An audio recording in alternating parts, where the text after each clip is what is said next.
So, ladies and gentlemen, welcome back. It is another wonderful episode of your favorite podcast, Keepin It Rio. And my guest today is going to be absolutely amazing. I can guarantee that. We literally just met less than 1 minute ago. So, this is going to be really fun. But one of the things that I said was in my initial lead up to the episode, I was doing a little bit of research, trying to find a good way to introduce my guest to the crowd. But there are just way too many things. So I could not do this man service by doing that. I want to welcome Steve Sims to the show. Steve, thank you for taking time to be here. Since I don't have the ability to adequately introduce you, would you do me a huge favor and tell us a little bit about yourself? Aggravated, curious former bricklayer from East London that just happens to have worked with Elon Musk, the Vatican, and Elton John. There you go. All right. Nothing to see here, folks. Nothing at all. So let's just dive right into it. Okay. I start looking up your bio here, and some of the stuff you've done or have facilitated has been absolutely amazing. Tell us, I was looking at your Facebook page and all that, and some of the stuff that you're doing is not things that you can, just go to school and learn how to do. Some of the connections you've made and so on and so forth. So tell us a little bit about what it is that you do, how you earn a living, and some of the cool things that you're able to do because of it. Yeah, absolutely. Look, we were being flippant before. My story isn't much different to anybody else. Maybe it's got different locations, maybe it's got different names, but it's pretty much the same as every other kind of like business owner in the planet. I left school at the age of 15, was told to go and work for me dad in his construction firm. And that was it. I was like, shit, is this my life? Is this just where I'm supposed to be? Now, I didn't have Instagram to tell me how inadequate my life was at the time. So I didn't have any of those kind of things in the 90s. But I knew something wasn't right. And as a young 16-year-old, I was quite pissed off. I was quite aggravated. And it was that aggravation that kept on asking myself the question, is this how my life's supposed to be? And of course, I tried to find the answer, but everyone around me had settled that was their life. So I went out on a journey to try and find people that were very successful and to quite simply, selfishly go, hey, how come you're successful and I'm not? And along the way, I tried to get into jobs that worked with the affluent, jet charters, yacht charters, security guard, all these kind of things, jewelry sales, bankers. And I failed at pretty much everything, which created an education on what I wasn't supposed to do. And then I ended up working on the door of a nightclub. And funny enough, what I thought was my low point actually became my best point. And we're weird like that. Entrepreneurs, we learn all of our best lessons when the shit hits the fan. We know how resilient we are. We know, look, if you want to have a good relationship, you can only do that by first having a bad one and knowing what a bad one looks like. Making a good business decision 9 times out of 10 comes after making a freaking bad one. So we have that. So I went through these situations to try and surround myself. And as a doorman, of course, I knew where all the nightclubs were, the bars were, the premieres, and I would use that to seduce the affluent clientele so that I could get them into such and such's movie premiere. But then they would go out for dinner with me the following night and I could go, I've been meaning to ask you, Jake. Yeah, how did you start in your business? How did you get? And I would podcast them before podcasting existed. And along the way, by accident, I ended up founding the world's leading concierge firm for multi-millionaires, but predominantly billionaires. And I didn't want to. And this was very, very weird for me because I don't want to be on the news. I don't want to be sitting front row. I don't want to be hanging backstage. I hate loud noises. For me to go out on a wild night out, I'm in a quiet bar drinking a good old fashioned, and I want to be left alone to just me and my wife. That's my wild life. I ride motorcycles because I can't give you a lift. I can't pick up the groceries. I can't get coffee. I can't take a phone call. So I like an isolated life. So I've always said that my concierge firm was a Trojan horse. I would go in under this context, but then I would come out of the belly, grab your attention and go, Bobby, how come you did this with this person? How do you look at, and it just grew. But I thought everyone else was doing the same. And you said that what I do can't be taught at school. It was taught on the street. When, look at you, you're over the age of 21. When we went into a bar, there were some people you spoke to and you could have a laugh with, and there were some people you didn't, and if you said the wrong thing to that person, hey, you didn't get a bad text on the Instagram post and you got a smack in the nose and you learned your lesson. So there was all this kind of stuff that we were being taught to, how you communicated, how you talked your way out of trouble. All of those kind of lessons was great education on how to communicate.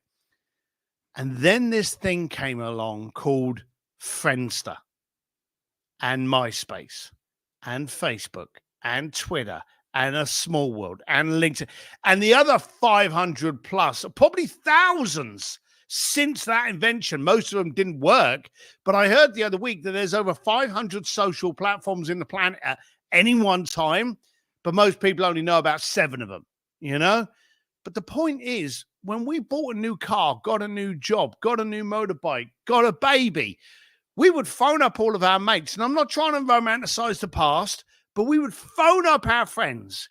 At minimum, text them and say, hey, let's get together. But now you have a baby. What do? You shove a picture of it up on Facebook and you're pissed off if it doesn't get 1 million followers by the end of the day. We've learned how to communicate badly. And the fact that a bricklayer biker from East London is literally paid to travel the planet to teach people how to communicate properly is a pure example of how bad the world is doing it.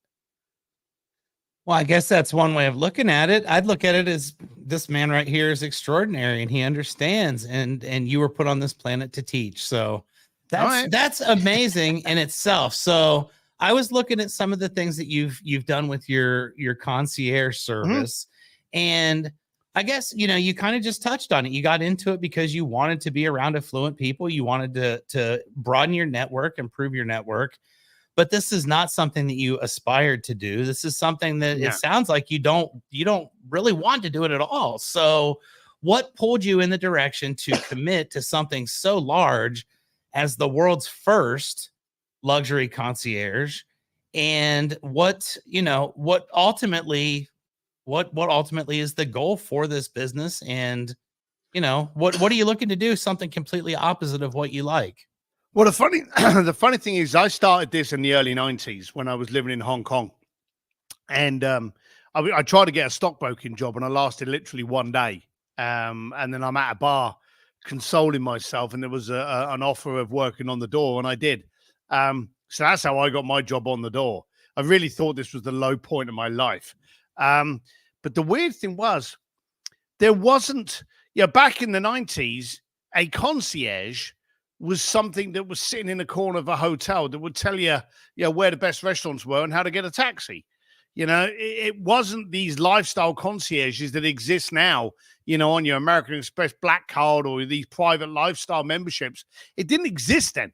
We literally invented it. And when I say, invented it, when American Express started the Centurion Black Card, we were the fulfillers of it. So, we were there right at the beginning of it. And I remember I was called the Mr. Fix-It. I was called the Connector. It was the classic, hey, I know a man. No one ever called me a concierge until the 2000s. And then someone went, hey, you're a concierge to the rich and famous. And I was like, all right. We never, ever used that terminology in the business. And even in the business, I would go to a fashion. I remember when we looked after the New York Fashion Week for 4 years.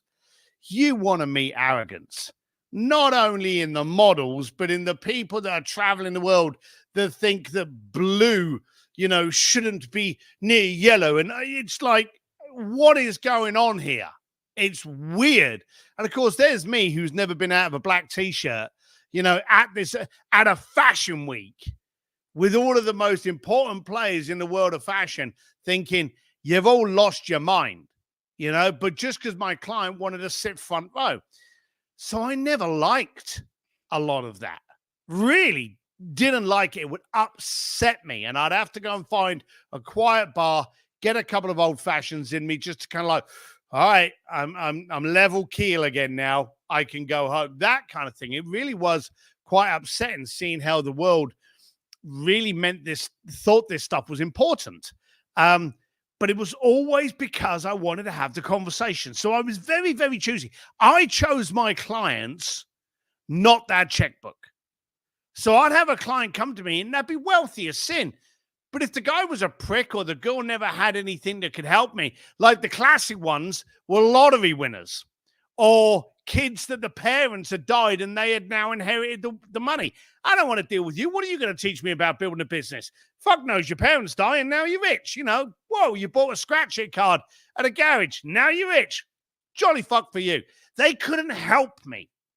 So I never took them on. Literally never took those clients on. So I was always very fussy on who's the client. Then can I get something out of you in the form of education? And then, okay, I'll take you on as a client. And it had to work in that. And then I thought to myself, everyone else is doing this. And of course, as it went on, and I was getting the education I was investing in things. I was, teaching little things, and I was doing everything quietly. And then quite simply, I got asked one day to write a book. And I can't tell you how much because it's under contract. But it was a ridiculous amount of money I got asked to write this book. My first book, Blue Fishing. And I just thought to myself, you're mad because everyone does this. I can't spell straight. I can't type big letters. My wife always jokes that I think I'm going to be charged if I use punctuation because I will write an email and there'll be no punctuation in it at all. And I was like, well, I can't write a book. And they were like, you don't need to. We've got ghostwriters. You just have to be interviewed like 2 or 3 times a week for about 6 months. That's painful for a start. We managed to condense that to like 4 months. But it was a painful experience, apart from getting the money. When the book came out, I was like, great, that's done. I'm an author. Woo! I can, take the piss out of my kids going, look, daddy's an author, because they knew I couldn't spell for shit. And so it was all this big joke. And then something weird happened. It became a bestseller. Okay, that's weird. And then all of a sudden, the rights got purchased, and there was a bidding war in Asia and Australia and the Middle East and Russia of what publishing houses were going to be allowed to publish this book.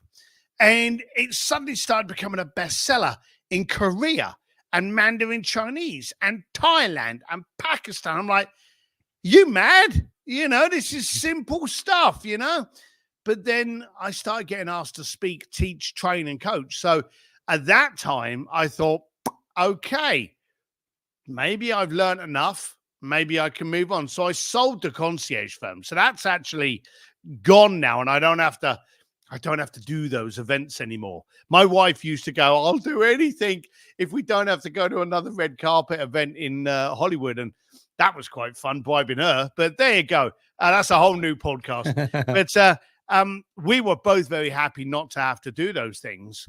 But we were equally stunned and surprised that people were ignoring the basics on how to build a relationship, how to utilize it, how to leverage it, and how to have it sustainable. And I went to this year was kind of like a reality check. They flew me from LA. This year this was a crazy year. Because of COVID and so many events being cancelled, most of them happened this year. So I did 19 highly paid speaking gigs this year. And wow. I was traveling all over the world. It was nuts.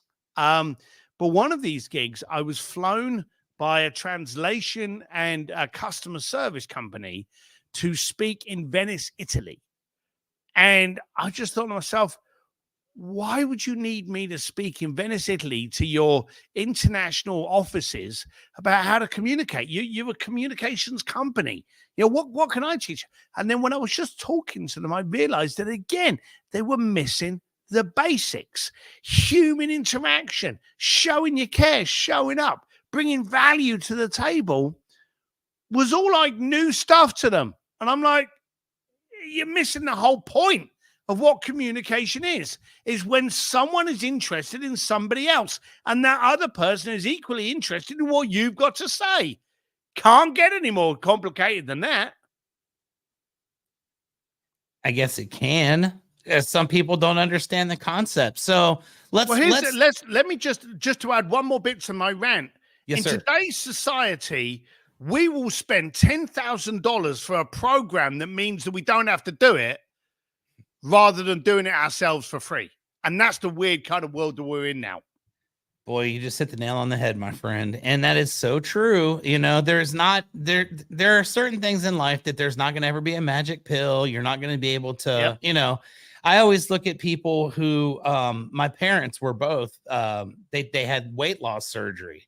They were obese. And the thing that was crazy was that, you know, they lost the weight, obviously, but then gained it all right back because they never understood the actual concept of healthy eating, exercise, and just looking for an easy way to, you know, get past that problem. So I think it's amazing. Tell me a little bit about, you know, when you go into these multi-million-dollar and huge companies, you understand now that there are issues with communication, and you say that it's just the basics. So tell me a little bit about, you know, what exactly are the basics that are lacking in most communications nowadays that you go in and you can help people straighten out and improve upon? So you've got to understand the temperature of the room. Now, if anyone out there has ever spoken on stage, there's a common saying: know your audience. Whenever you're going into a room, know your audience. But the other thing you've got to understand is know the temperature of the room. Now, let's say, for argument's sake, you're going into a room full of dental hygienists, and every single one of them there want to know marketing strategies to become the best dentist in that area. Okay, fine. You know the audience, you know who they are, you know what the goal is, you know the problem they have, you know what the solution you need to give them. That's fine. But let's say, for argument's sake, someone goes on before you on stage and says a really racy joke that this, I don't know, community absolutely hate. Their problem's still the same. Their business is still the same. Their problem and the solution they're looking for hasn't changed. But now they're a little bit pissed off because they didn't want to hear that joke. So the temperature of the room changes. Not what they're after, but the way you need to communicate to them to get them back to an even keel, to get them closer to that solution. Well, that's your client. That's your prospect. That's anyone you talk to today, whether it be on a podcast, whether it be on Facebook, whether it be on social, whether it be in person. Excuse me, getting over a cough. The point is, today, the problems are still the same problems, but our tolerance is not there. Now, if you think about life pre-COVID, we had every social platform in the planet. We had the ability for greater connection on a worldwide scale, but we've never been more disconnected than we are now. So we weren't using them very well. We were literally not communicating. We were putting up banners. We were shouting out statements and wondering if anyone was going to shout back. Basically, it had the impact and the potential of you going up on the top of a multi-story car park and just throwing your flyers off the top of the roof, hoping that someone that needs something's going to grab one of those flyers and go, oh, I need it. It was a turkey shoot. And then we hit COVID. And what happened during COVID? We all binged and shit and moaned and cried. Oh, we can't connect. I just want to go out with my mates. I just want a real relationship again. Well, that lasted for about 6 months. And then the gotcha society was invented and the cancel culture. And all of a sudden, people at home were spending their entire day going, oh, hang on. In 2002, that person went to a fancy dress party dressed up as a penguin. How dare he disrespect penguins? Let's cancel and screw up his career. It sounds funny, but that's what was happening, wasn't it? Absolutely. You know? And so we're in a period where we can't communicate. Now we're given the birth of judgment, where we are now scared to communicate. So COVID it disappeared on a Tuesday for some reason. It just suddenly went, didn't it? And that was the end of the conversation. But we haven't got away from judgment. And we are so scared to say anything now for fear of like upsetting Gen Z, the woke community, getting cancelled. So we know we need to stand out and talk, but we're actually scared to. So in which case we build up this artificial persona. Oh, good afternoon, Chuck. How are you? It's such an honor to me. We've lost the ability to communicate. So I'll give you a perfect example. I went to San Francisco and I had to train a bunch of advisors at this insurance company. Okay. And I think there was, there were different groups in there. And one of the groups I went into was like middle management managers or something. And there was about 40 of them in there. And I went, fuck it, let's go and try something. Sorry, excuse me, I swore. Let's go and try. Oh, sorry, okay. Let's go and try something different. So I marched them out of that business in San Francisco. And it was down in the financial area. And there was a Starbucks right opposite. And I said, okay, let's all go and get coffee. And they're like, we've got a full barista up in the office. We don't need to be down here waiting in line for a Starbucks. And there was all people moaning about, oh, we don't like Starbucks. I like, this coffee and I don't care. Go and stand in Starbucks. We all stood in Starbucks. We looked like some kind of flash mob. 40 people in grey suits and blue ties all stood in the corner. It was like a bad scene out of Matrix. And I said to him, I said, right, here's what's going to happen. You're going to order your drink one by one. You're going to order your drink. And then when everyone steps to the side to wait for the drink, whoever's in front of you, behind you, or to the left of you, you have to pick one of them and you have to strike up a conversation. Now, that doesn't seem so hard, does it? We've all done it before. But here's the thing. As the person, and watch this, I'm calling everyone out there that's listening to this podcast, watch this. When you make your order for your coffee, and I use Starbucks as an example, this is what happens. The person in front of you then steps to the side to wait for their coffee. Now, God forbid that they could stand there in silence for 1 minute while they're waiting for that frappa or whatever the bloody hell it is. What happens? They instantly pull out their phone, don't they? Indeed.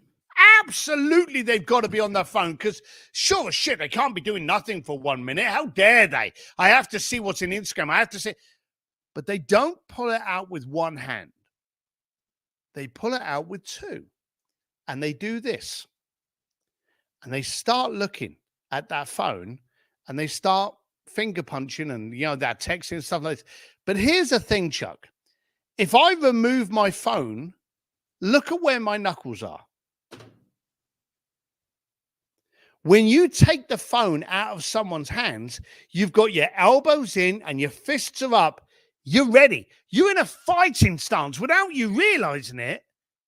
Your psychology is that you are now protected by that phone. That's why so many people get the phone out. They are protected. When you try to strike up a conversation with that person, you're trying to get through their armor. You will literally see them clinch in. How should something as easy as making a conversation become so hard? And we tried that with 40 insurance people. And I'm not kidding you, about 30 of them fell flat on their face because the person would be like, what? And the person would be like, oh, sorry, I didn't want to disturb you, and back out of it. And it was really, really tough. But you've got to learn the ability to communicate because in this industry, in this world, and I don't care what business you're in, because you're only in two. You're in the relationship business or you're in the transaction business. That's it. You're either Amazon, where there's no personality, there's no interaction. You think I'm lying? You think you have a relationship with Amazon? Phone them up and say, hey, I'm thinking of getting a new kitchen roll. What's the best one to get? You're not going to get anyone, And if you do get onto a chat, More than likely, it's a bloody AI chatbot now, which is only going to tell you the brand that is the most successful, or maybe the brand that's been sponsoring them. Okay? That's transaction. Relationships are like, well, why do you need this? You've called me in to solve this problem. Just wondered, why is it important for you to get that problem fixed now? Why didn't you get it done last year? Why can it not wait till next year? And so you've really got to communicate with people to get to the root of what the actual problem is. When you show you care, they will care. And that's what relationships are. And it starts, ends, and middles with communication. It's a skill that's going to see you survive in business or be put out of business. And you can't download an app for it. You can't go, hey, Alexa, have that conversation for me. You can't do that. So whenever I'm with anyone, I try to, and I do this all over. I teach, I train. I've got a community called Sims Distillery. It's all focused around how you communicate with people, how you stand out, how your communication is branding you, how you're removing the confusion from your brand and making sure that you've only got clarity. You see, there's a trick. And it's an artful trick that you need to master. You need to master the difference between being easy to understand and impossible to misunderstand. And there's a difference between those two. That was a long-winded answer to I'm not even sure what the question was. It was tremendous, my friend. I'm very fascinated by this conversation. I am by trade, I'm a sales rep, and I love to go talk with people and explain what we do. I've trained a lot of sales reps as well in my industry all over the country. So I love the whole communication aspect. And I definitely agree that it is lacking in most scenarios nowadays in just about everything you do. So about 4 months ago, I went down to Florida and I was there for 97 days. I stayed down there. And I was part of a conference, a personal development growth conference that was going on down there. We had some high-level speakers, and one of my responsibilities was to help with the tickets and also to be in a room with younger folks. When I say younger, they were in their late teens, very young, and kind of help them through the process of cold calling people on the telephone and trying to get them to buy something without ever, having any kind of a personal relationship. And as we continue to evolve, the first few days, it was a real struggle. And it was like, wow, nobody wants to listen to us. And you start thinking, okay, well, what are you saying? What are you saying that's getting positive results? What are you saying that's getting nothing? What are you saying that's getting negative? And you start to whittle it down. You start to hone it down. We do role playing every day. And before you know it, these guys are now understanding, okay, we're going to ask why, and we're going to actually get to the root of the problem for these people. Instead of just trying to sell them something, we're trying to get to the bottom of their biggest issue, and we're trying to show them that we have a solution that can help them. And it's amazing to me because, the old adage in sales is it's the 7th or 8th touch before anybody really does anything. And I'm amazed in sales how many people, especially in my industry, I'm in roofing, and it's amazing to me how many people will go talk to a specific homeowner, maybe not even ask them specifically what they want, but just basically kind of give them a canned presentation and then never follow up. And then they complain and say, well, I'm not successful, or this industry stinks, I can't get it done. So, how do you impress upon people that, that first communication, you're probably not going to get where you're going. You're going to need to do more pressing, and you're going to need to do more digging, and you're going to be more relatable. And, you're going to draw that information out through relatability and likability. But how do you teach people, you're giving up right before you're about to hit your big win, if that makes sense? It makes total sense. It was funny because there was a period where they had to have 3 touch points to make a decision. And now we're on anywhere between 8, 9, 12, 15, 20 times. In fact, I saw a report a while ago that when you're deciding on the airline, you needed to have seen that airline 200 times before you trust it. It was ridiculous that we're so bombarded now Whereas the old days with like, one phone call, one presentation, third one's a charm, that doesn't exist now. So now you're on a 10-step minimum, but I want to attack the industry first because I had a right old giggle there because I get it a lot. People are like, oh, the industry's dead. Oh, the industry's gone to oh, you can't make any money in this industry. Is anyone else? Is there anyone in your industry that's making money? And of course, if it's an industry, then the answer is yes. I don't care if it's a recession, a depression, someone's making money. The question, therefore, is why isn't it you? What are they doing that you're not doing? You see, in a recession, people don't stop spending money. They just are very, very, very intense and dedicated on where they spend it. Okay, so they're much more focused. So you've got to be there to understand that people are very cynical. They're very quizzical. They want to know that, hey, I need this. I need a new roof. Just why should I do it with you? So when you've done your presentation, you followed up with them with an email a week later and they haven't purchased and you're sitting there crying into your lettuce going, oh my God, I'm not making anything. The fault's you. So understand that you're on a 10 press at minimum. You need to get to the 10th connection. I'm not on about the 10th email. I'm on about the 10th actual connection. Then you can make a decision. Nah, that's just spinning my wheels. How did you tell? I've had 5 phone calls with them, 2 meetings, a series of data I provided them, a series of 10 times. Okay, now I'll listen to you. But don't bitch because you sent 2 emails and maybe followed it up with like a postcard and now you're not getting the business. Today, you have to work harder. Today, it's the attention game. Those that have your attention have your credit card. And you need to be there to help the person through the process. And it comes back to what I said before. We're here because you're thinking about a new roof. Why? Now, here's the dumb thing. That is probably the most aggressive word in the English language today. Hey, Steve, I'd love to go out and have a beer with you. Why?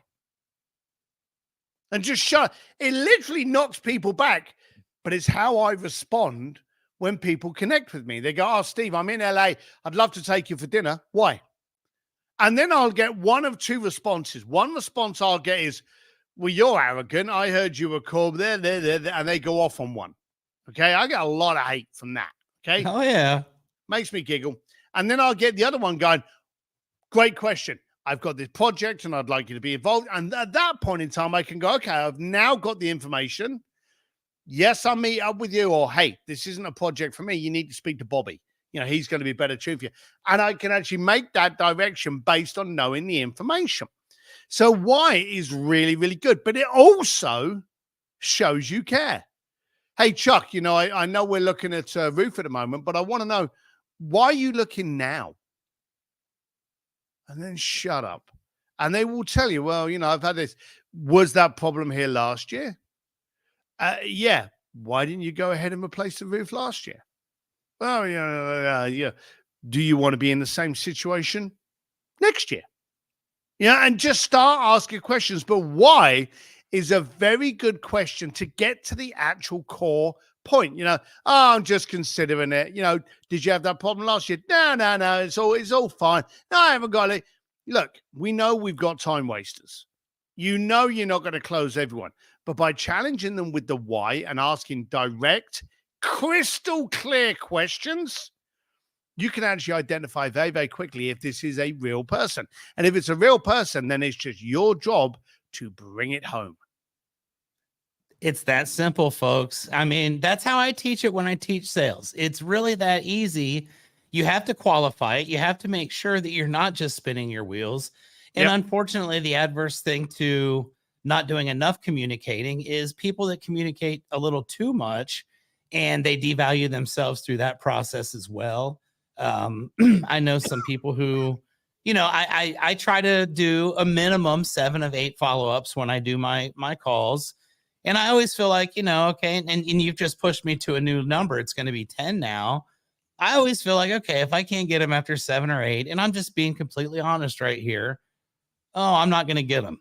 And Yeah. that's probably the worst possible scenario for me as far as my mindset goes, because I'm teaching people you need to believe in yourself. You need to believe in your clients. You need to take, responsibility for your actions and all that stuff. And then I turn around and don't do it. But at least I'm aware of it, right? I guess that's the first step to recovery is admitting you have a problem. So I'm going to take my 7 to 10 contacts. I'm going to make it 10 moving forward. Yeah. And we're going to help out more people. So I appreciate that. And you've got an amazing perspective on that.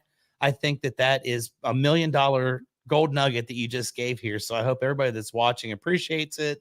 I know I certainly do. So let's kind of backtrack just a little bit. I always love when I have authors on my podcast, and you're going to be actually the 9th bestseller that I've had on Keepin It Rio.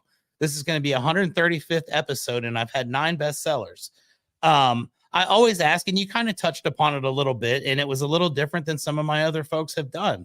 I've had people who have, written word for word. I've had people that have taken a pen and paper. I've had people that have, had it dictated.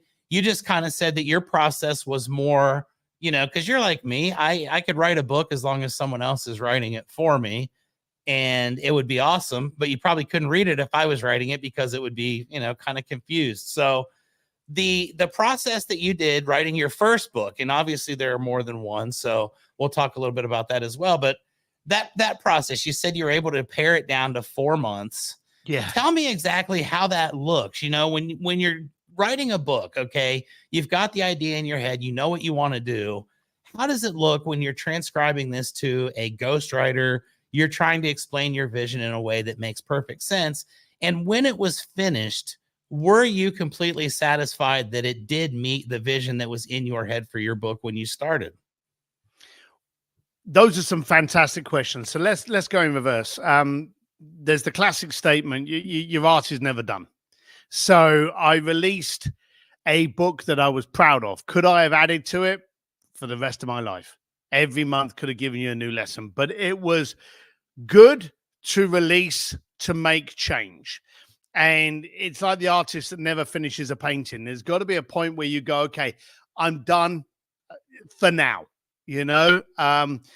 but I've got some hate from this because I never wanted to be an author. It's a little bit similar to my concierge firm. I was literally at a party getting drunk with a girl, telling her some stories, and she ran off and she came back with this older lady that looked like I forget her name now. The girl that was Joey's agent in Friends. I forget what her name was. But she looked like a witch out of the Wizard of Oz. And I started talking to her, and it turns out she was a senior official of Simon & Schuster. And so I never got interviewed. I never did any of that. And then a week later, and this is the funny thing, I got a fax. This was 8 years ago. I got a fax, not an email, a fax with the contract. And so I signed the contract, and she said, you don't have to write the book. We're going to get you a ghostwriter. She got me a ghostwriter. And this lady said, look, where do you like to be during the week? And I said, well, look, every night at 4:00, I usually just go and sit in the garage and we'll tinker around with one of my motorbikes. I'll pull it apart or do some stuff. And she said, great. So she said, what we're going to do is a couple of days a week, I'm going to interview you and just chat with you. Stick your headset in and we'll just chat as though we're working on the bike together. Great. That can't be hard.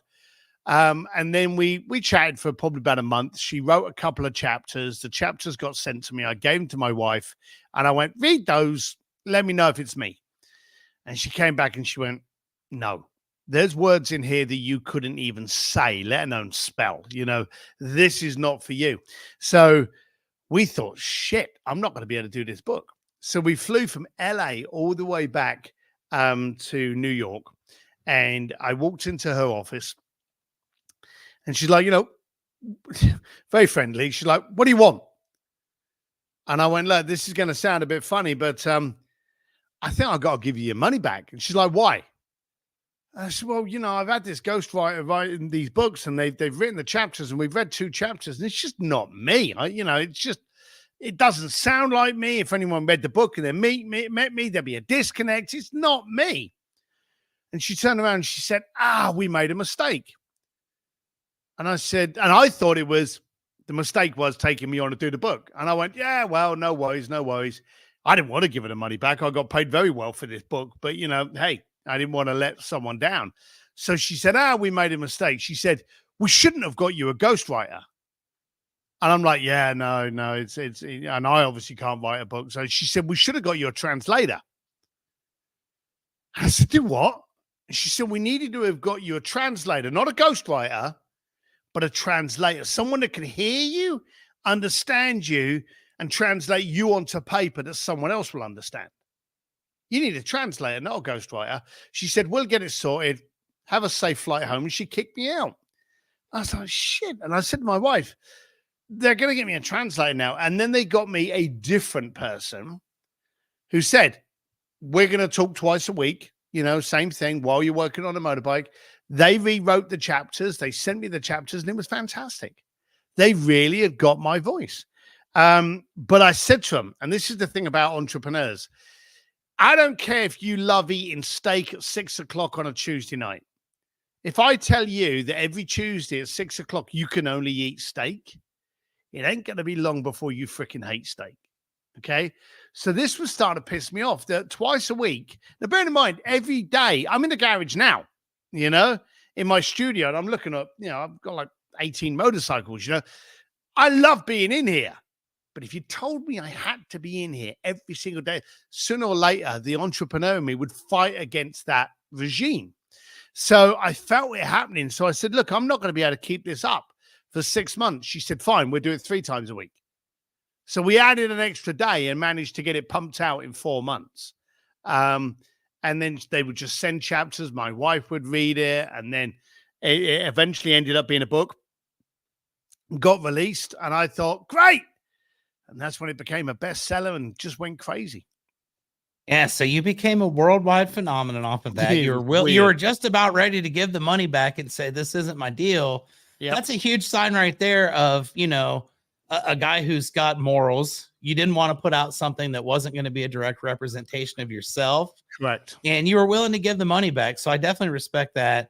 Now, as far as the eruption of your book, you just said you've gone basically worldwide. You've gone bestseller in places that you probably would have never even dreamt. And I know that feeling just on a smaller scale. I watch my podcast audience, and every once in a blue moon, I'll have someone in Afghanistan, or I have some, and it's kind of cool to know that, but you're pulling big numbers. You're a best-selling author in many places around the world.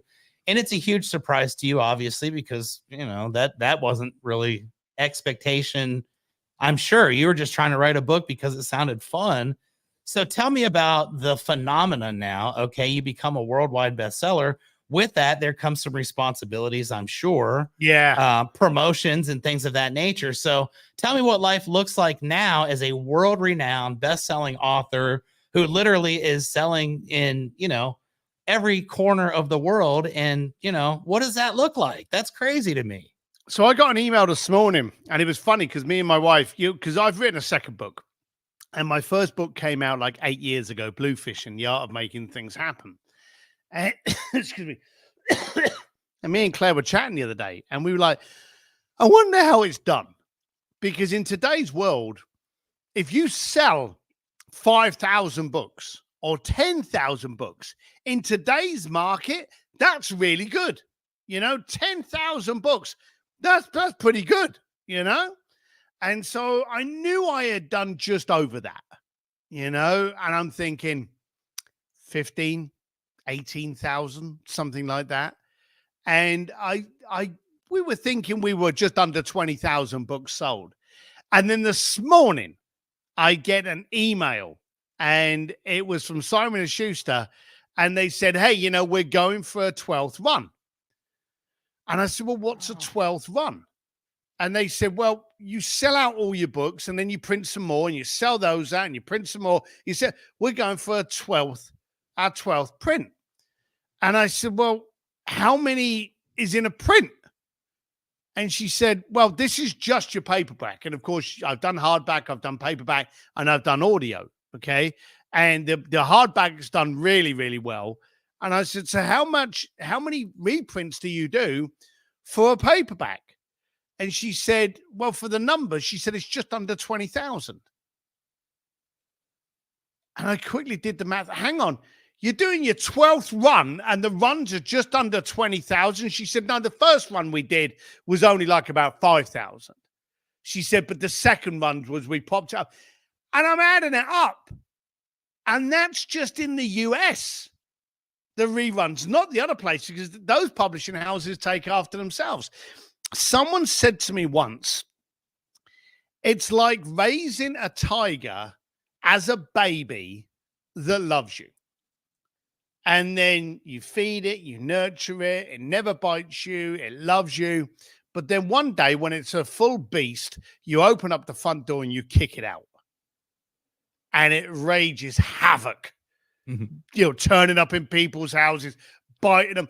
You don't have the control of the monster that you released outside the door. So I've released my book and I'm getting emails from all over the planet going, I can't believe this, but I just changed that. I'm working on my relationships. I'm working on my partner. I'm working on my business. My marketing's changed. Can you coach me? Will you fly over here and speak to my community? And you sit there and you go, holy shit. I just can't believe it. So you're right.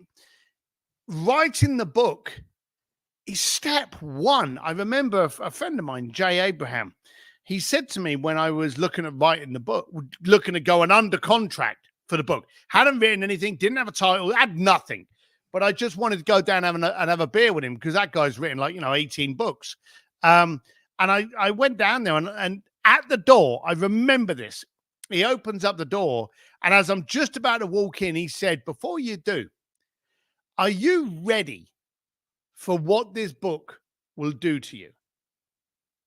And I was like, yeah. And I was cocky. I was like, yeah, you write a book, you sell the book, you go away. It ain't freaking hard. And he said, no, are you ready? And I remember him questioning me twice. And I was like, second time I was like, yeah, I think I am. And he said, look, I'm telling you now, you'll never make $1 million out of the sale of this book. But for what that book will do for you, you'll make 10 times that. And I thought, I'm not quite sure. But it has. And now I'm, being flown around, coaching, training. It's going, and now my second one. So it is uncanny. Anyone out there thinking of doing a book, be prepared. You will literally be throwing a boa constrictor outside your front door and you'll have no control as to where it goes and who it bites. But you are now responsible. And that's the eerie thing.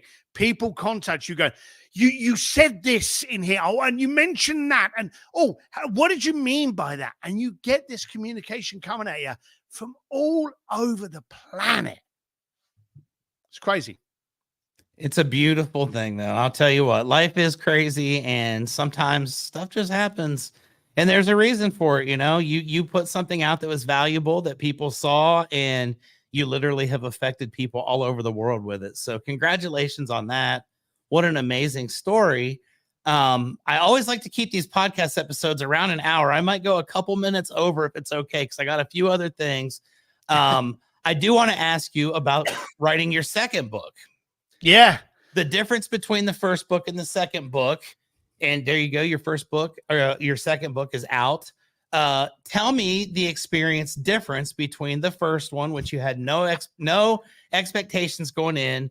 The second one, you probably had expectations, but they probably didn't end up being anything like what you thought it was going to be, because it never does in life. So what were the differences and how did it vary from the first experience with the second one? So you have to understand that I released my first book and then I was like, hey, I'm an author. I'm a best-selling author. I'm done. Never writing another book. And there was all these people going, well, I've written 5 and I've written 18. I was like, good for you, mate. I'm a one and done, never going to write a book again. And I was adamant that I was never going to write a book again. And then COVID came along. And I'm working, I'm communicating. See, the beautiful thing is There were people in my life that I couldn't have a conversation with because, excuse me, because I was traveling, they were traveling, I was at an event, they were doing so. There was always stuff in the way. There was nothing in the way in COVID. Anybody I wanted to contact in the planet, I knew you were at home. I knew you were at home. I knew you couldn't travel. I knew you couldn't be on the road, on stage, at an event. I knew you couldn't do that. So I went after all the people that I'd had trouble contacting, and I hit them all within 3 months. And you know, when you hit a very successful person, you have a fantastic conversation, and no one's connecting with each other, and now we're connecting. You get off that Zoom call, and you're like, who can I call? I am so fucking pumped. Who can I? And I would just call people out of the blue. You know, I would literally play roulette, open up my phone book, go, bing, hey. And they'd be like, who's this? Sims. Hey, why are you calling me? Just thought I would, and I just thought I should. What are you doing with COVID? Now, here was the funny thing. You could ask anybody in the planet that word, that question, and they'd give you an answer. Never in history have we ever unilaterally shared the exact same experience. Never. During the world wars, there were countries that weren't even involved in the war. There were countries that never had any hostility. There were pandemics, there were recessions, there was depressions. Not everywhere, but COVID was everywhere. You could literally just speed dial anyone in the planet and go, hey, just thought I'd check in. How's COVID treating you? And they would have an answer because it took over the planet. But during this time of excitement for me, in order to be able to communicate with everyone, there were people going on to Facebook going, well, I've watched the entire episodes of Sopranos. What else can I binge?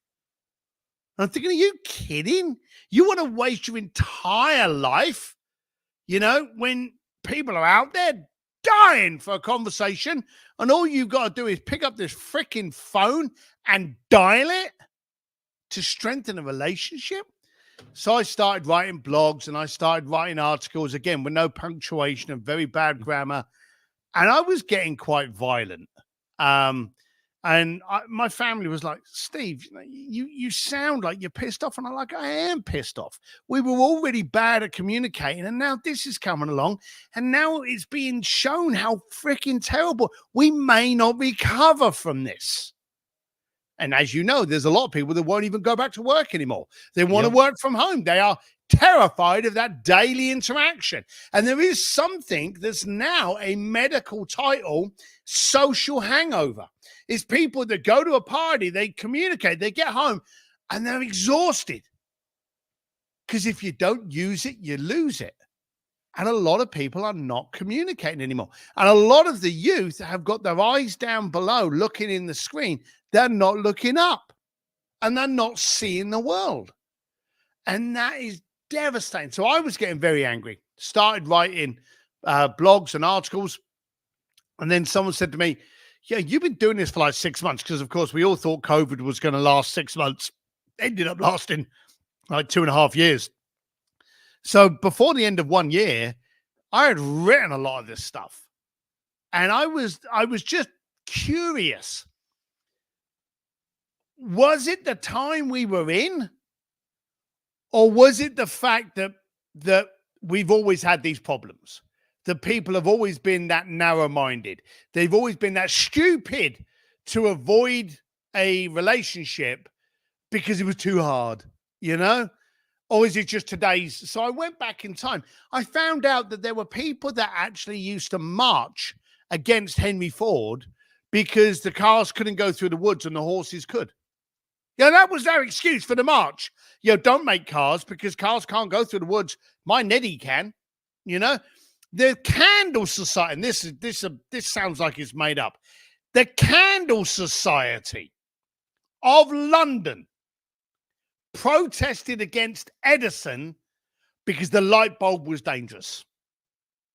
The Candle Society, the single element that burnt London, protested against a light bulb which has never created a mass fire.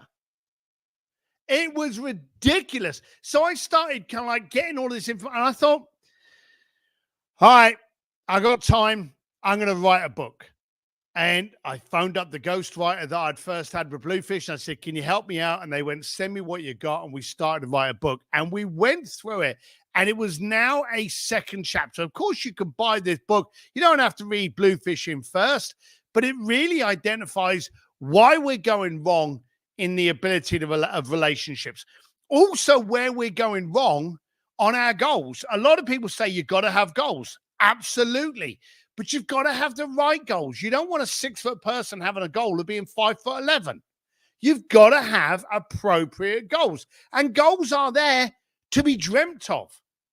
You know, it's not called a contract. It's called a goal, an ambition, something to dream about. Look at Elon Musk. I want to go into space. All right, that's the goal. Now, how do we make it happen? Hey, that's just tactics. So people weren't dreaming anymore. So I wrote the book this time. Never, ever thought there'd be a second book. And I wrote this book to get people to identify ridiculous goals, stupid, laughable goals, and then I'm going to teach you how to achieve them. And I'm going to use examples from the Walt Disneys, the Edisons, the Mother Teresas, these people in the world that have actually had ridiculous goals and achieved them. So I wrote the book. Then I decided that there was no way in the world I was going to do an audiobook because I hate doing audiobooks. Being locked in a tiny little room to read your book, painful. So being near Hollywood, I actually got a friend of mine to lend me his studio. So I videoed the whole thing, scraped the audio off so it's now available for audio. But if you go to goforstupid.com, you can actually watch all 12 chapters for free.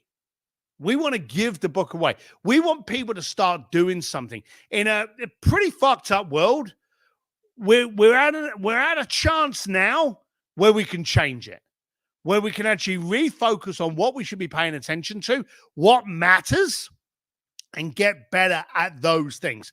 And I want to disrupt people. I want them to do things differently. And that's why I did it. So all 12 chapters are there for you to just watch to your heart's content. I'm not going to try and sell you a t-shirt. I don't have any hair products. Go for stupid.com. Get it for free. There you go, ladies and gentlemen. I absolutely love it. I do want to ask my fun question. And for you, this is going to be a good one, I think, because there were a lot of things I saw here on your bio. I always like to ask people, I get folks from all different backgrounds, all different places all over the world. And I always like to ask, okay, what is the most memorable experience from? Now, for you, I was looking at your concierge service where it says, you know, you're working with corporate executives, celebrities, professional athletes, and other discerning individuals interested in living life to its fullest. Now, I see some of the things down here that you've done, and I'm absolutely amazed. Let me ask you this. Of all of these experiences that you were able to provide for A-listers, celebrities, world-renowned people, which one in your mind was the most memorable or the most favorite for you personally? So it would probably be the one, and I spoke about it in Bluefishing, and I went into more depth on it in Go for Stupid. One of my clients had said to me they wanted a dining experience in Florence. And I could have just got them an amazing restaurant and got the chef to come out and panned it and got a selfie with them, and it'd have been fine. But we wanted to see how far we could take it. We wanted to challenge ourselves, and we wanted to, as the title says, go for stupid. What's the most ridiculous thing we can do with this request? So we shut down the museum called the Galleria d'Accademia. That is the museum that houses Michelangelo's David, the world's most famous statue. And we set up a table of 6 at the feet of David. 9 o'clock at night, the client came in. We had a string quartet and a piano, and they were sat at the feet of this amazing statue having dinner. And then when they got to their main course, I brought in a local entertainer to serenade them while they were eating their main course. That local entertainer happened to be Andrea Bocelli. Now, I'm not Italian. I'm not into opera music. I've never been into famous art. So all of these things were kind of very new to me. But the fact that I was in there at such a level, it was just like, this is cool. And I remember just chatting away with Andrea Bocelli, just sitting on the side, chatting with him, looking up at David in a museum that I had shut down. I was literally just wandering around this museum, drinking my espressos, just looking at all of it in my own museum. And it was just hilarious. It was just surreal. I had gone for a ridiculous goal and I'd got it. I absolutely love it. That's a one-of-a-kind story that nobody else on this planet will ever be able to tell. So thank you for sharing that. To end the show, I always like to ask, you have been extremely entertaining. I've enjoyed this hour. It's gone by so quickly. I'm going to ask you after the fact to do another episode somewhere down the road because there's still so much I'd like to ask. But for the folks that have been watching, thank you guys for sure. I always appreciate everybody that supports Keepin' It Rio. How do they go about finding you, Steve, getting some more information, maybe buying a couple of your books? What's the best way to follow you to, just kind of keep up with what you're doing and honestly to learn from you, because you've actually taught me quite a bit in the last hour. I really appreciate that. And wow. I want to make sure we can share that with as many people as possible. So what's the way? If they want to learn with me and be in my room, then simsdistillery.com will tell you all about my community. You can go to Steve D Sims. Don't forget D for Dashing, and there's only one M in Sims. Steve D Sims. Anywhere that you consume your media. So whether it's LinkedIn, Threads, X, whatever. I'm probably most vocal on Instagram, although I like to share everything across all platforms. Instagram at Steve D Sims, or just go to stevedsims.com. You'll find my podcast, my books, Sims Distillery, my social handles, everything you can find there. But send me a note and let me know you heard about me on this podcast. Absolutely. I always love when I get feedback from people, months or years later, and it's a great feeling. So thank you so much, Steve, for taking the time this evening. I appreciate it. You're probably the most interesting guest I've had, and I've had some pretty darn good ones. So that's a huge compliment. I thank you for your time. Everybody that always watches Keepin' It Rio and always gives me the great feedback. Thank you guys. Remember to like and subscribe and tell all your friends about it so we can keep getting bigger. And until next time, I always end with my corny tagline, which is keep on keeping it Rio.